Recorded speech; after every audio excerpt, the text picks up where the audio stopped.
Hello everybody and welcome to the Saskatchewan Weather Podcast. I'm your host Joshua Zorn. Thanks a lot for being with us tonight.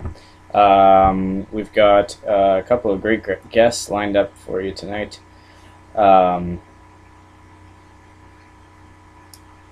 We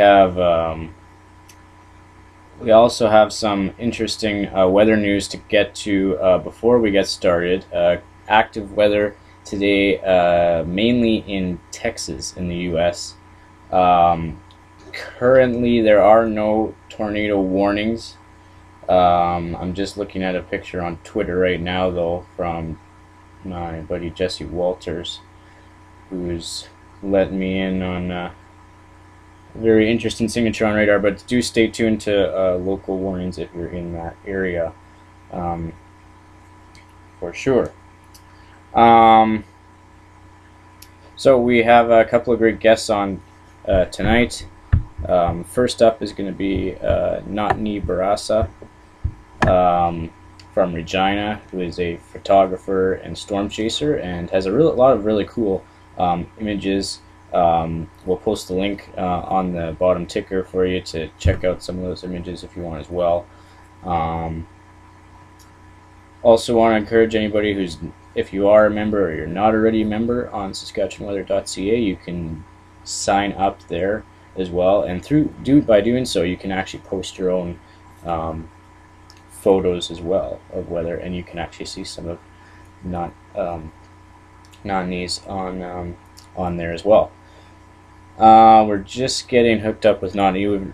We've never actually Skype called each other before. Maybe we should have, but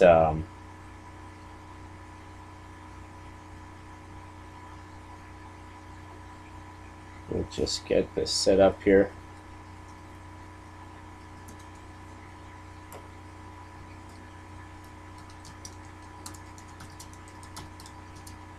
So also, if you guys have any questions for us, you can do so through the live chat on below the live stream player. You can also submit them on Twitter. My Twitter handle is @JoshuaZorn. That's ZORN_SKWX.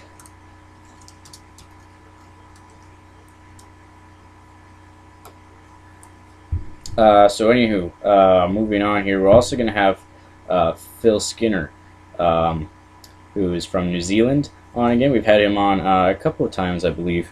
He's going to tell us a little bit about what he's been doing with his brand new website that he recently kind of relaunched, and some of the cool things he's doing with that. So yeah, he's going to be calling in to us as well. So if you have any questions for him too, that would be great also. Yeah, alrighty. We're just going to get connected with everybody up here. Unfortunately, Katie Nymanen was unable to join me tonight. She's my usual co-host for these kind of things, and usually in the dead moments I would throw stuff off to her, but I can't. So there you go.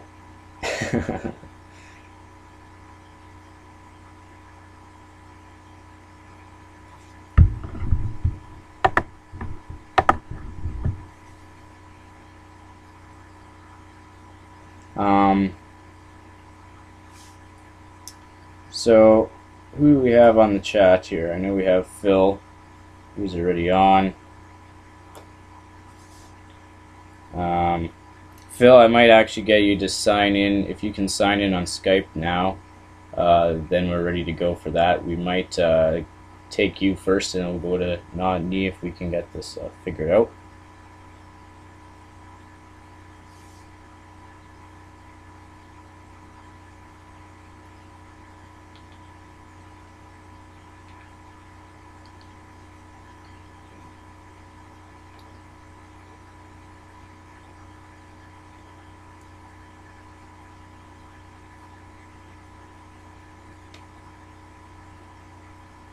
And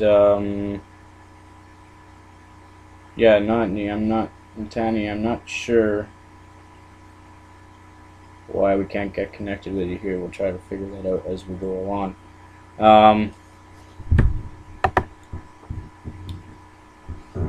So yeah, Phil, if you can sign in on Skype now, and we'll get that Skype call going now, and we'll talk about your website.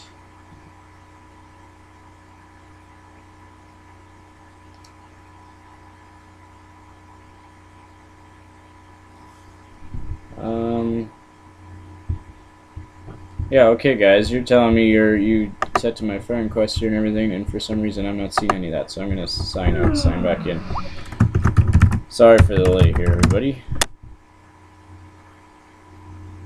For some reason, the equipment never works quite right for us right at the beginning. I have no idea why.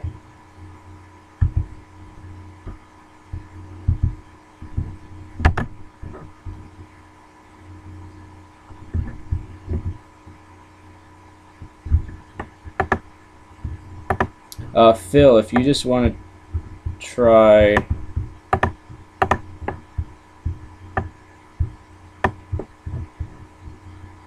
calling, let me see here. Okay, I think we've got it now. There we go. That was something on my end. Sorry about that, everybody. Okay. Actually, we're gonna throw this to Notanee first, and we'll go from there.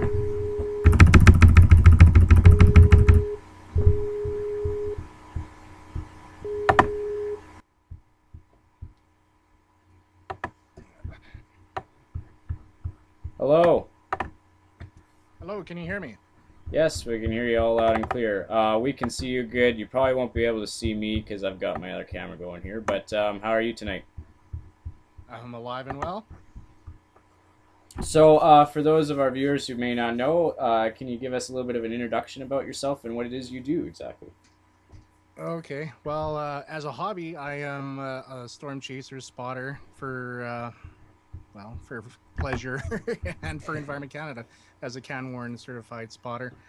During the day, I work for SaskTel, a telephone company that pretty much runs a lot of the communications that we rely on when we're storm chasing.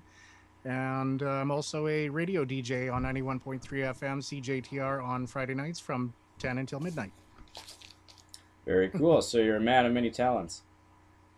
I'm a man of busy talents for sure. Plus, I'm a father of four, and yeah, I got a pair of twin boys who are turning 14 in May. I've got a 4-year-old girl and a 2-year-old boy. So, yeah, Wow. very, very busy. Yeah, for sure. Well, thanks for taking the time to talk to us tonight. No problem. So, I know that you are kind of a, let's say, avid photographer. Among what's some of your favorite things as a photographer? I know weather obviously is one of them, but is it just nature in general, or what's a specific thing that you really look for in your spare time for photography? Well, being that I just got a digital SLR camera in May, after I did the storm chasing in Kansas. The reason why I got a good camera is so that I can capture things like the Northern Lights and just things that I see in general. I'm not really into going out and I just do photography for practice, so I get better for when I really need it. Like when I see an F4 tornado on the ground, I know what settings to use, Hmm. and I know how to get there quickly. So experience has given me that proficiency with a camera, and I'll go out as many times as I can, especially next week when the comet starts ripping the sky. I went out last night, kind of hoping that maybe I might see it, but I think it'll be more visible around March 12th. But I thought I might give it a try anyway. So like we had clear skies, except for the stupid clouds right in the west, right where I needed to see it. So, what is your take on the winter that we've had? Talking specifically in kind of the Regina area, I know as people who live in Saskatchewan, we love to talk about our winters. Yeah, Um, we sure do. what is your take on what this is all going to mean for once it starts warming up? Do you think we're going to see kind of a repeat of 2011? Well, for As spring melt, Yeah, as far as yeah. melting and flooding go. Well, we're not going to have epic spring melt like it is, unless, of course, we get melting all at once. Yeah. That has all that variable has to play into that. Like if we melt all at once, we're going to surpass what we did in 2011. If we do, surging melts, and I don't think we'll be as bad as 2011, but I'm sure people should be digging a trench around their house, getting ready to push that water away, and um, but it will be good fuel for the for June and July. That's for sure. When the warmth hits the ground, and we'll have a lot of um, water and moisture available to go up in the air and form thunderstorms for us. Hmm. So last year was obviously a very active year in the Canadian prairies alone for severe weather. Uh, what were you? How did that go for your chase season last year? Was that kind of the most active year you've ever seen for severe weather in this particular area? Well, yeah, in a lot of ways, yes. I have I have seen a lot of thunderstorms during the day. Like I've seen a lot of thunderstorms happen during the night mostly. But for 2012, we saw a lot of thunderstorms that happened during the day and during the early hours of the evening, and a lot of people were able to chase those. And so, because of that, plus of our enhanced network with cell phones and such, I think we're becoming more aware of where when they're around, Hmm. and people are becoming more proficient with the internet and reading radar. And I think I kind of lost the train of thought there. Could you remind me what the question was? Well, what was your uh, do you think that last year was, in your opinion, as kind of a weather watcher, storm chaser, was the biggest year in Right. Saskatchewan for severe weather? Well, definitely for sure in the last 10 years, for sure. Yeah. I'd say so. Yeah, for sure. It was very, very active, especially that big tornado by Wadena and in Rose Valley. I mean, we don't usually get to see tornadoes that large, and I'm really happy that didn't hurt anyone. Also, that one by Moose Jaw was pretty good too. But Hmm. I'm glad that didn't hit anybody. I noticed that last year we had a lot of input moisture from the Gulf of by California coast there, Hmm. so that's where we got our moisture from. Whereas the states get most of theirs from the Gulf of Mexico, pretty much. Yeah. So you got all states, Alabama and Louisiana, Mississippi, all that, Missouri. They all get different kinds of moisture input than we do. We kind of get well, hopefully with the faster jet streams, we get more of the moisture in our atmosphere. Whereas the slower jet stream, the broadband type jet streams, they'll bring up the moisture to us in a more broad sense, and rather than isolated narrowband jet streams, which I think will bring the thunderstorms that produce tornadoes, in my opinion. But I'm no meteorologist, but I've been watching for some time. I So really hope that we'll get the streams from the California coast. But I've been watching the El Nino, El Nina, and the other one, the swing of the the warm water at the equator that goes from South America over to towards Indonesia. You know that cycle, right? Yeah. I think we're in the latter part of the El Nino cycle. When I watched the Weather Network, I don't know if you guys saw the spring outlook, but when I was watching the Weather Network models, it looked like the El Nino was taking the warm water to away from our continent, and the most of the warm water was over by Hawaii, Hmm. and so I'm kind of hoping that over the next couple of months we'll see some sort of definitive shift, and we'll see how the winds blow over that, and if we'll get the moisture we need for severe thunderstorms this year. Um, I'm sure that's not the kind of information that farmers want to know too much. Yeah, great. We're gonna have lots of hail and tornadoes. Great, Yeah. but So do I you? don't know. What do you think the spring's gonna be like? Well, yeah, that was kind of a question I was going to put to you as well. I mean, I really don't think that we can have two back-to-back years, especially if you compare it to last year, like we did last year. Um, Mhm. but really, come this spring, I don't really know what to expect. It's really going to depend on how I think how fast we melt and everything like that. What'll really be interesting to see is once we get into that time frame of late June, early July, like we did last year, was when we had a really Yeah, active period. If that's going to be when we see, do you think that's going to be when we're going to see the bulk of our severe thunderstorms? yeah, pretty much. Yeah, I have to agree with that. As a general standard, we usually get between mid June and late July. That's our storm season. Sometimes we get some severe weather in August, but uh, the energy's there, but I'm not sure if it's going to be there long enough because our sunset is a lot earlier in August. But I have to stay with the staples of July and late June will be our most severe active weather period for Saskatchewan, and of course that ranges all the way from Lloydminster down towards Estevan in a kind of like a wide swath there. That's usually where I wish I could bring out maps up from Environment Canada, but that's usually where our severe weather comes from. Hmm. Our hail events and our tornado events are in that big swath. Yeah, and just the other day, I was actually going back through the Environment Canada radar archives and going through some Yeah. of those really active days that we had. Because some of those days, I wasn't actually able to access the radar. And so going through and looking back at some of these signatures going through was really neat to see because we had several days there, um, which I'll talk about in a second, where we had just a whole line, basically what you would see in Tornado Alley. We had the line Yeah, after linear line. storms. Yeah. Yeah. And Oh, what those are was harder to chase, eh? Oh, sorry. Go ahead. What was your thought when we had those 2 3 weeks there in a row when it was on every Tuesday? Did you find that kind of ironic?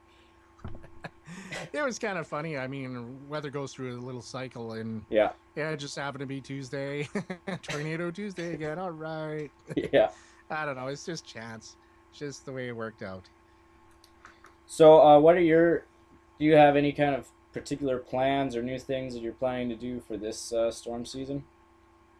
Well, I'm assembling a mini ITX case computer for streaming high definition video streaming. Um, so I've been doing a lot of research on how much voltage and wattage to prepare for, and how small of a casing I can get a really powerful computer. Like I'm putting an i7 chip in there, bunch of USB 3 type inputs, display ports, so I can have multiple high definition feeds going into it and stream that live over the internet. Our LTE network here in Saskatchewan is not yet out in the rural. So Hmm. we're gonna have it nicely around Regina, Saskatoon, maybe Moose Jaw, that kind of stuff. But unfortunately, we're not gonna have it out in the well, shall I say the boonies. But we're gonna have the 4G out there, so we're gonna have some decent signal. But I'm gonna be ready for when LTE gives us that ability to live stream a high definition tornado out there. Hmm. So that's what I'm really preparing for right now. Um, I'm going to be taking a course probably in May if I can get my money together. There's a course down in Norman, Oklahoma on severe weather prediction and forecasting and stuff. I didn't get to go. Like normally every year I go to the National Severe Weather Workshop in Norman, Oklahoma. I've been going for the last 2 or 3 years. It's basically an awesome conference where emergency management and broadcasters get together with NOAA, and they give us the information about what new satellites are up, what new products will they be delivering in the next new year, what have they learned over the past events. Like, for example, when I was back there in 2012, we learned all about Joplin and the damage path and how long it was and aerial views and how emergency responded to that kind of stuff. But yeah, I don't know if I'm going to be going down to Norman to take this course. I might just do it online. I forget the exact source. Andrew Revering might be doing it. See, what else am I doing? Computer, high def streams. Oh yeah, putting an inverter in my truck that actually will keep up. I had some problems chasing last year, where my laptop was drawing more power than it was able to keep charging, so it did eventually die. So that sucked. Nothing like being out there for a few hours and then things start to die, even though you have it plugged into your inverter. Yeah. So yeah, it's one of the fun things about storm chasing. You gotta all the challenges you run into and the things you learn about how much power things draw. Yeah. I don't know. I'm just gonna give her hell and hopefully save some lives and get the warnings out there. How about you? What are you planning? Well, last year I really felt like several of my chases were rather impromptu. It felt like, but really this year I didn't feel like I had the right equipment this year as far as like photography and videography goes. This year, I'm finally kind of stepping it up as far as getting footage and everything goes. Multiple video cameras, all HD format and everything. So I'm excited to kind of be able to get that off the ground and just kind of, I really want to be able to just document anything that comes, the local direction, really. Oh, absolutely. And I haven't had that luxury of having high definition and good cameras and things like that. I was been more on the technical side on learning radar signatures and gate to gate wind speeds and things like that. I've been trying to learn the technical part of why tornadoes form and what to expect when I do see them. Because when I like during the winter season, for me, the storm season isn't over completely. For me, it's a time for us to learn from what's happening in the United States. Like when they have tornado outbreaks, I'm on Doppler radar watching to see how it turns out, to see what's real and what to expect. And I don't know. I think it's just a great learning experience, even though maybe tornado season might not be over for us, but it's definitely no reason to put the raincoats down and forget everything until next year. I'm really looking forward to going. I think I'm going to make either a 1 week or a 2 week run to Tornado Alley this year in May. And I'm keeping a couple of weeks of holidays for July. And I got to keep some for Christmas. Otherwise, my wife won't let me go anymore if I don't leave some family time vacation for the summers. Because, yeah, it's important to not get divorced at the end of all this. Yeah. So, yeah, I got all my subscriptions ready. I got my satellite radar, XM satellite. Do you have things like that, or do you know how to get? At the moment, I'm basically running just basic, off the data network, getting Environment Canada radar. Further down the line, I think we'll maybe look at maybe getting some other higher grade stuff. But I mean, at the moment, for me, I'm not a huge lot of different information kind of guy. When it's a severe weather event, I find that I don't always look at a whole lot of sources when maybe I should be, but usually I'm a pretty one information stream kind of guy. Well, that works. I mean, if you take too many streams, it puts too many variables for some people, and then they go, which way do I believe? Because there's certain models that depict it this way and this way and this way, right? And you have two different things to try to simulate and figure out, okay, where's my target now? Right? So Yeah. so sometimes a singular source of data can simplify things for sure. So I have one more question here for you. Do you prefer over summer or winter in Saskatchewan? Which storm season do you prefer? Because obviously in winter, like you kind of said, our storm season is never really over. Yeah, well, that's for sure. I mean, we do get weather events in Saskatchewan almost on a week, 7 to 10 day basis. Here we go with another front moving in, an Alberta Clipper moving through and producing snow and stuff. I personally, I'm all about lightning and tornadoes and wind events. Me personally, wind events are quite spectacular. Even in the winter, though, we still can have straight line of wind events. But nothing like summer, though. I mean, winter kills more people than summer does. I tell you. I mean, most of our deaths are mainly from people driving poorly. Yeah. And not making smart decisions. But in summertime things are a lot different. So I'd prefer chasing the summer. I like shooting northern lights in the summer. Yeah. And I did a lot of that this year. It was really active this year. Like even in July, I remember was it myself, Eliza Fawcett, Tia Grepp, and myself. We were chasing down to Carnduff and stuff, and we met Nick Schenner down there. Anyways, on our way back, the Northern Lights came out, and it was like, this is awesome. I mean, it's the middle of July, we're on our way back home, we're in the middle of the nowhere, so there's no lights, and Northern Lights came out. So you got to keep your eye out for any opportunity that is beautiful. I love the beauty of nature, that's for sure, but just keep your eyes open for when opportunity presents itself.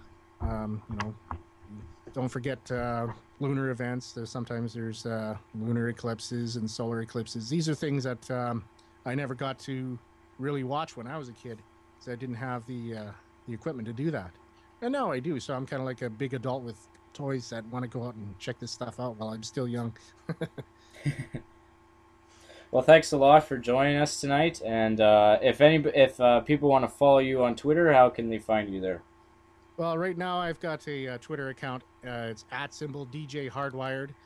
Also want to mention that I am a Tornado Video Network streamer, so you can catch me on there as well during this storm season. Cool. So to check that out is tvonweather.com, and you'll see my icon out there this summer, that's for sure, and hopefully an excellent stream and an exciting season for all of us. I'm sure it will be, and that sounds great. Looking forward to it.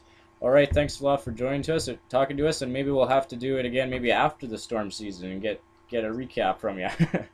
Oh yeah, definitely. Yeah, we'll have. I don't know. I was thinking about having a barbecue before the storm summer begins. Where people can get pumped up about it and watch a bunch of videos and get really pumped, and you know what I mean? Yeah. Yeah. I did that here a couple of years ago. I think it was 2011 before. Yeah, it was 2011.